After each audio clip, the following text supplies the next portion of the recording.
Welcome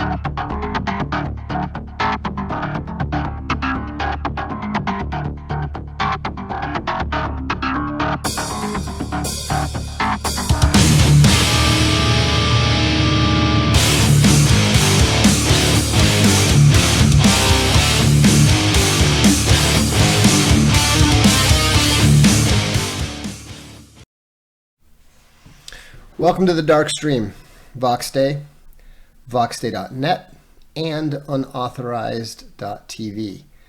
Thanks to the 10 people who are already watching. It's Friday night. Like to say just got paid and all that sort of thing, but as we know, nobody's getting paid on unauthorized right now. That's all right. We're all good. Really happy to see how many people are getting their Castalia Cambridge Medieval Histories, and by all accounts are extremely happy with them. So that's what we strive to do, especially on days like today when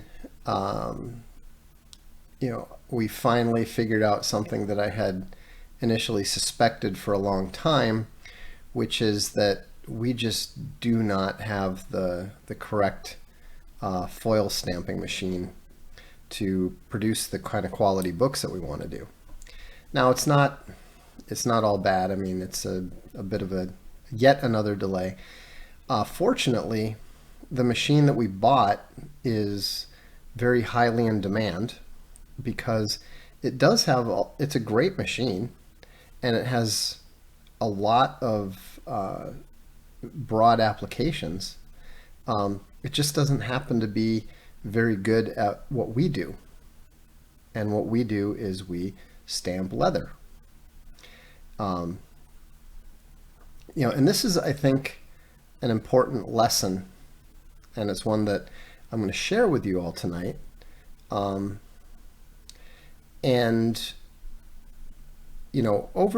the years, we've all learned to be suspicious of the experts, right?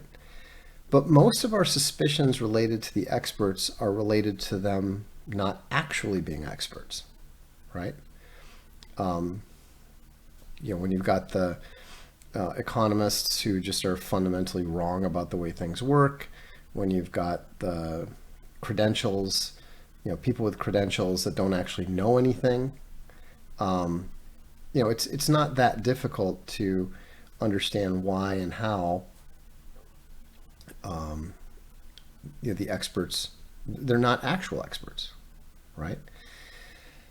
But there's another scenario that you have to watch out for when the experts are legitimate experts, like when they really do know what they're talking about. And, so when we were setting up the bindery, we intentionally selected a group that had a tremendous amount of experience making books. There's no question that they knew what they were doing. None. And, they knew every machine in the industry, every contact in the industry. You literally couldn't ask for more experienced people that knew what they were talking about. But here's the thing. What we were looking to do is one very specific and very, very unique task. Yes, there's tons of ways to publish books, but there's not really that many people that make leather books, right? And then on top of that, of all the people that make leather books, almost all of them are hand binders. I mean, you guys were there. You saw how difficult it was for us to find anywhere to make the kind of quantity of leather books that we wanted to make. And so what we learned eventually is that these vastly experienced bookmakers were assuming that their bookmaking experience translated effectively into making leather books. Why not? There's a lot of pieces that are absolutely identical. all the stuff relating to the interiors, identical. You know, I mean, there were some differences from mainstream book publishing. You need special paper.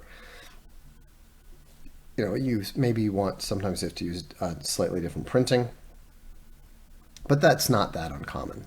You know, there's letterpress all over the place. You know, you can find a letterpress printer anywhere. You can find archival paper anywhere. It costs a little bit more, but the same people sell it that sell the non-archival paper, right? But here's the thing. When you are, for example, stamping a book, a regular book, what are you stamping? If you're stamping if you're stamping boxes, what are you stamping? And what is a quality that paper and cardboard have that leather does not? You know, when you're stamping paper, what you want to do is you want to touch it very lightly and very precisely. And you want to be able to really tweak the little details so that you can, when you're stamping on the paper and you're barely touching it, that it gets the detail right. And so when you're stamping paper or cardboard or that sort of thing, you only want a small amount of pressure. You know, the standard stuff that they sell for that delivers between 250 kilograms and a maximum of 2 tons of pressure.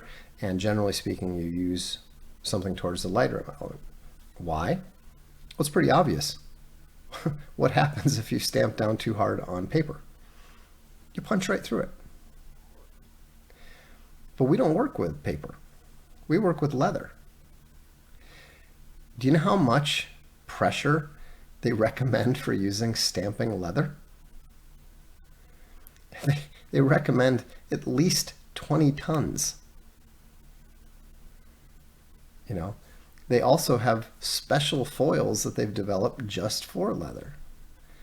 And so it turned out that, you know, and here's the other thing too. These type of machines are the most engineered machines you've ever seen. They're machines that are designed by engineers for engineers. And like all engineers, the entire concept of giving the user any useful information is totally foreign to them. I mean, I don't know if you've ever seen what the machines at an automated bindery look like, but I mean, they look like, you know, it looks like something out of a 60s science fiction movie. Just huge things that have old vacuum tube looking technology, and you know, every button, I mean, forget touch screens, every button is like bigger than your thumb. You know, they all look like they're straight out of like 1972. And these are the new machines that like, that they're just, you know, I went to a trade show last year, and you know, the technology looks like it's from a 60s science fiction movie.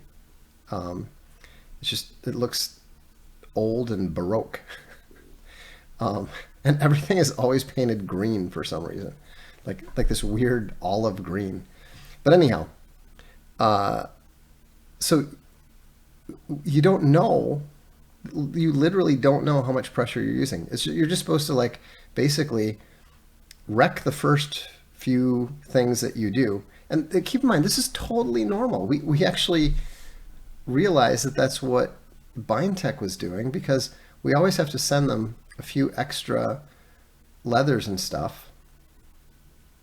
And then they always end up making a few extra more than we ordered, because the way that they calibrate the stamp is they just whack. Okay, that's too much. Back it up a little. Whack. That's not quite enough. Kind of go in between. Whack. Oh, that's good. Carry on. I mean, like, the whole idea of, you know, for somebody who is raised in the computer era and has been using computers since I was like, you know, 9 or 10. The idea of not being able to calibrate something precisely, not being able to just punch in a number. What should we set the pressure to? Boom, That's how we think it should be. Well, it does not work like that. Not with any of these things. And so, anyhow, we're cranking the thing up all the way, and we're just like, this is not frickin' working, right? So finally we send some pictures to a guy who actually makes the foil. Actually, this guy is so old school. He actually designed some of the original foils that they now use today. So we're talking an expert's expert, right? He takes one look and goes, "Yeah, what machine are you using?" We're like, "Well, it's this one." He said, "Yeah, I'm not familiar with that one, but I can tell you right now, you are not hitting it with enough pressure." We're like, "Okay." He said, "Not for leather." Okay.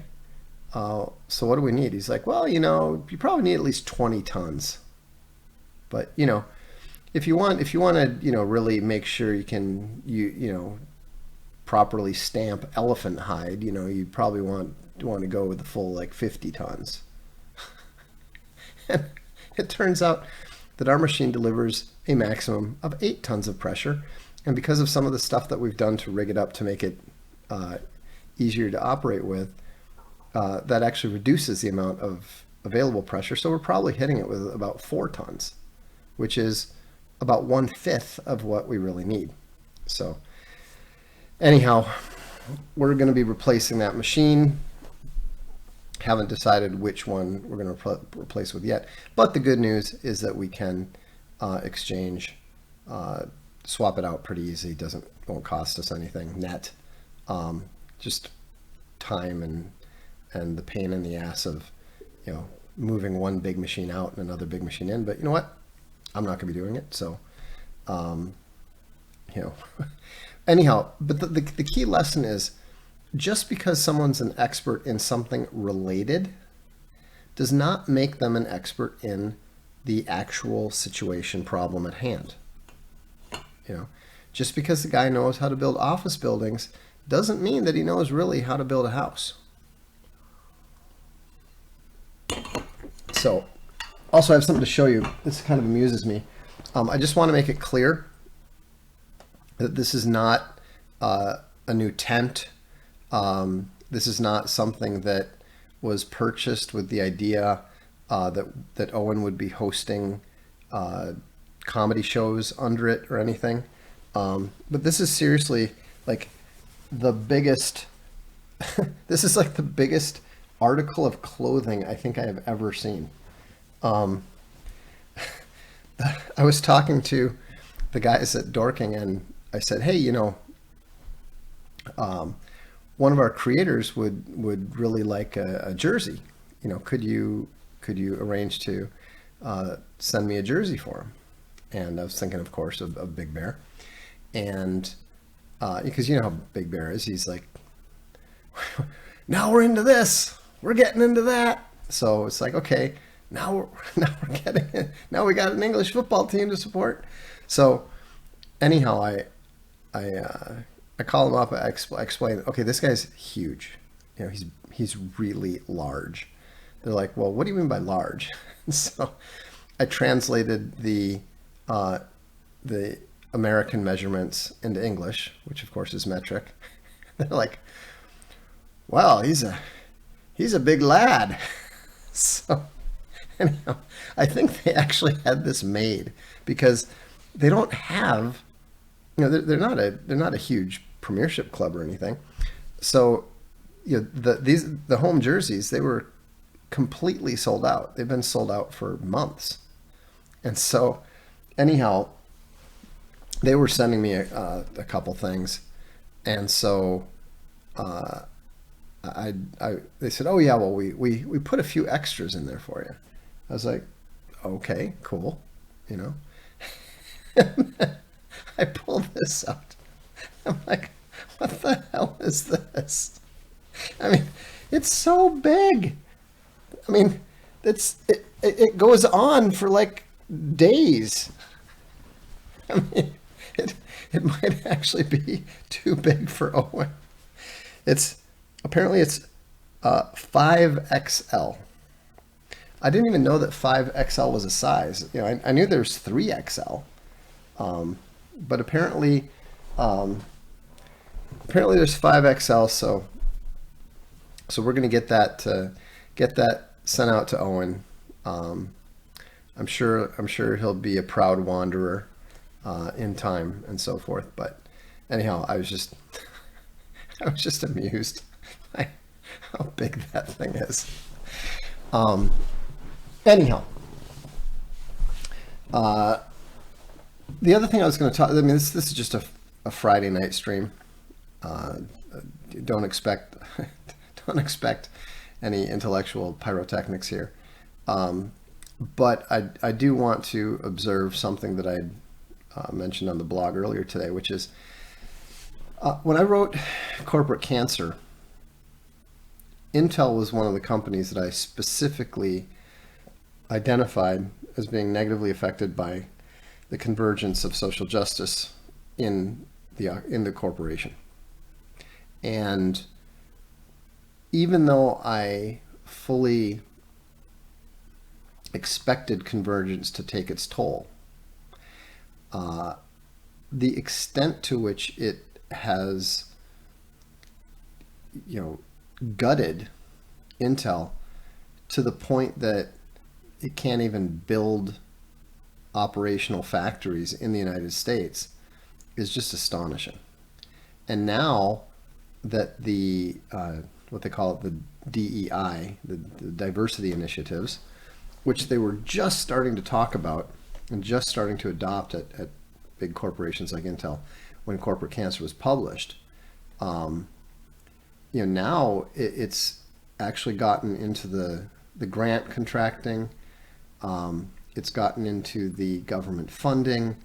I mean, it hasn't just metastasized. I mean, it's going viral. It's spreading like a corporate pandemic. And it's very clear that, there's nothing you can do about it. Basil the Fool is no fool. He says, good evening. A glass of Rioja and new copies of Medieval History in hand tonight. So somebody's living the good life. Not bad. I just don't spill any red wine on that. That's my advice. Anyhow, to me, even though I saw the whole thing coming, even though I publicly predicted the eventual consequences of social justice convergence for these big corporations, it's still jaw-dropping to see how lethal and how destructive it is. User number, I'm just going to say user number, says the aviation industry seems to be deeply affected by it. Well, yeah, Boeing's planes are literally falling apart in the sky. I mean, between the vaccinated pilots, the diversity pilots, and the diversity maintenance, you've got to be pretty willing to roll the dice to take a flight these days. It's just really amazing to me the way that nobody puts on the brakes. Nobody talks about what's happening or why. And the thing is, it's not like everybody buys into it. It's not like everyone believes it. But why are so few people in corporate America talking about it? Has it actually fully infested every single Fortune 500 company, every single Fortune 1000 corporation, to the point that you can't even try to preserve your business? Because that's what we're talking about. And if you look at the impact of it, I mean, I've been saying that World War III has already begun, and the USA and Clown World and the rest of the West has already lost. You know, the verdict is already in. The consequences just haven't arrived yet. Bishop says, reviewed an Australian defense contract the other day. No company blacklisted by Workplace Gender Equality Agency can be awarded contracts. Well, understood. And so you can see why people tend to avoid that, right? But what's the point of being awarded a contract if you're going to if it's going to render you totally unable to perform your corporate functions?